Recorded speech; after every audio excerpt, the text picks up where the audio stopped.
If you are an intellectually sharp person, you must have experienced this strange kind of loneliness. यहाँ पर तो तुम्हारी तरफ starting में बहुत लोग अट्रैक्ट होते हैं और वो स्टे करते हैं कुछ समय तक, but after some time they tend to leave, और maybe you yourself tend to leave. And this is very strange actually. This is kind of a curse. You always have this sense of loneliness, very strange sense of loneliness.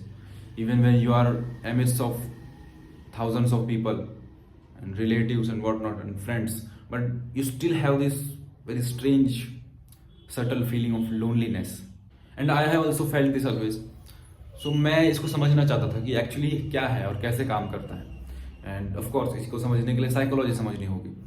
तो जंगियन psychology में, मतलब Karl जंग का जो psychology का पूरा study है, उसके अंदर एक कॉन्सेप्ट होता है कि अट्रैक्शन का एक ये है कि कोई किसकी तरफ अट्रैक्ट होता है. तो अट्रैक्शन के लिए वो बताते हैं कि हर व्यक्ति के मतलब उनका एक फाउंडेशनल कॉन्सेप्ट ही है शैडो का. वो बताते हैं कि हर पर्सन के अंदर एक शैडो पर्सनैलिटी होती है जो कि अनकॉन्शियस पर्सनैलिटी होती है.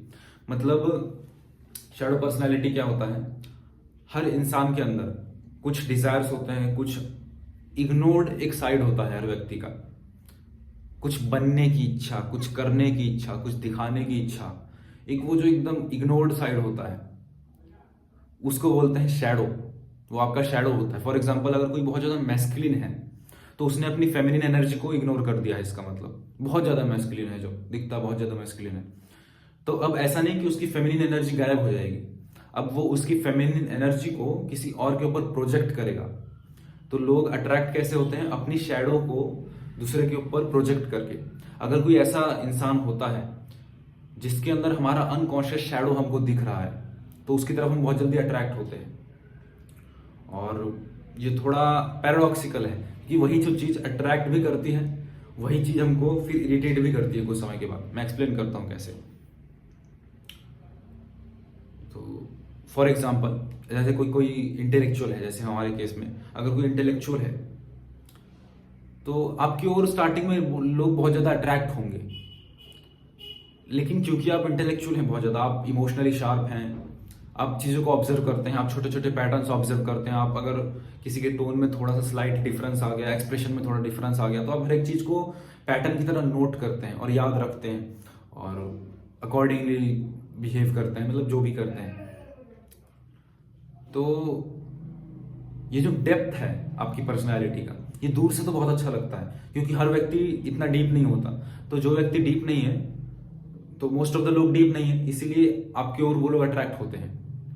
लेकिन वही सेम चीज उनको थ्रेटनिंग लगने लगती है जब उनको समझ में आता है कि क्योंकि उन्होंने अपना शैडो आपके ऊपर प्रोजेक्ट किया है, तो उनको समझ में आ रहा है कि मैं क्या बन सकता था. उनको अपने इग्नोर्ड साइड के बारे में और अवेयरनेस मिलती है.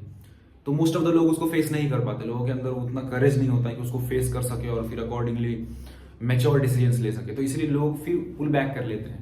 और इसकी वजह से बहुत सारे डेप्थ जिनके अंदर डेप्थ होता है, वो लोग अपने आप को चेंज करने की कोशिश करते हैं, अपने आप को शैलो बनाने की कोशिश करते हैं ताकि दूसरे लोग उनको समझ सके. लेकिन मुझे पर्सनली ऐसा लगता है कि ऐसा नहीं करना चाहिए, क्योंकि ऐसा आप करेंगे तो आपका जो एक्चुअल पर्सनैलिटी है उसको आप इग्नोर कर रहे हैं. अब आप अपना एक शैडो अलग बना रहे हैं, वो तो अलग चीज है. तो साथ में आप ऐसे लोगों को अट्रैक्ट करेंगे जो कि आपकी तरफ नेचुरली अट्रैक्ट नहीं होंगे, और आप ऐसा करके उन लोगों को अपने से दूर कर रहे हैं जो लोग सच में आपकी ओर नेचुरली अट्रैक्ट होते. सो बेसिकली एसेंस ये है कि लोग अट्रैक्ट तो होते हैं डेप्थ जिसके अंदर होता है उसके पास, लेकिन फिर क्या होता है कि उसका एक पर्सनैलिटी मिरर की तरह हो जाता है. पहले उनकी शैडो की वजह से वो अट्रैक्ट हुए, क्योंकि मोस्ट ऑफ द लोग डीप नहीं होते. तो जब उनको कोई डीप व्यक्ति दिखता है जिसके अंदर बहुत ज्यादा क्लैरिटी है, बहुत अंडरस्टैंडिंग है, तो लोग उसकी तरफ अट्रैक्ट होते हैं. लेकिन क्योंकि वो डीप है तो वो बहुत जल्दी डिफ्लेक्ट करता है एक मिरर की तरह, तो उनको समझ में आने लगता है. फिर उनके लिए वो थ्रेटनिंग हो जाता है. जो मैच्योर अट्रैक्शन होता है वो ये होता है कि